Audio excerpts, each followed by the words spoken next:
안녕하세요. 당신이 자산이라고 단어를 들으면 어떤 이미지가 생각나시나요? 많은 사람들은 돈을 이게 생각나죠.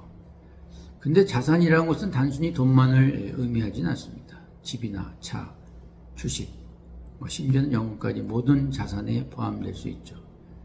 한국과 미국의 평균 자산을 비교해 볼 때 그 숫자는 여러분이 아시겠지, 너무 부동산에 많이 포함되어 있죠.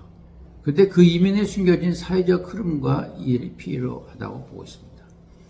2024년 통계에 보니까 한국의 평균 가구 자산은 5억 4천만 원이고 부채는 9,100만 원인 거죠.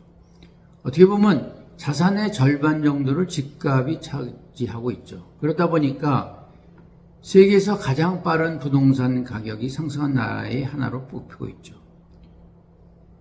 예를 들면 서울의 한 아파트 값은 10년 전보다 3배가 올랐다고 하고 있습니다. 그 결과 모든 사람들은 집 장만하는데 몰두할 수밖에 없죠. 그러나 이러한 부동산 중심의 자산 증식은 동시에 가계부채를 일으키고 있는데요. 집을 사기 위해서 대출을 받는 경우가 있죠. 그래서 내 집 마련을 위해서 일평생 노력하다가 결국 퇴직하고 나서 집 한 채 남는 거. 어떻게 보면 참 부채의 굴레에서 벗어나기 어려운 이런 아쉬운 점도 있습니다. 근데 미국엔 한국과 조금 다르다고 합니다. 미국의 평균 자산은 약 106만 달러, 우리나라 돈 한 13억 정도인데요.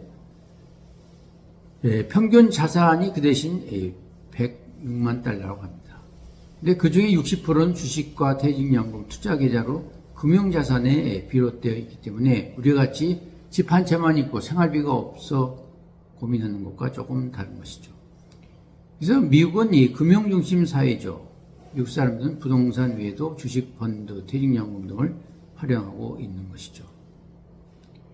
실제로 미국에서 온 친구가 이런 말을 했습니다. 우리 집은 집값이 그렇게 많이 오르지 않았지만 대신 이 주식시장에서 꾸준히 올라 자산을 늘렸다.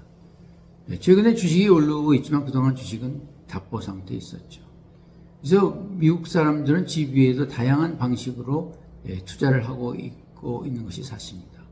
아마 우리나라도 점차 그러한 방향이 되지 않을까 생각됩니다. 그래서 자산을 늘리기 위해서 장기적인 계획이 필요한데요. 한국처럼 부동산에 집중하기는 좀 위험하지 않나라고 보고 있습니다. 그래서 결국 분산 투자를 통해서 단기적인 손실을 줄이고 장기적인 안정성을 갖고 있어야 되고 있습니다. 그리고 자산 증식은 바로 자신의 돈의 공부에 달려 있다고 보고 있습니다.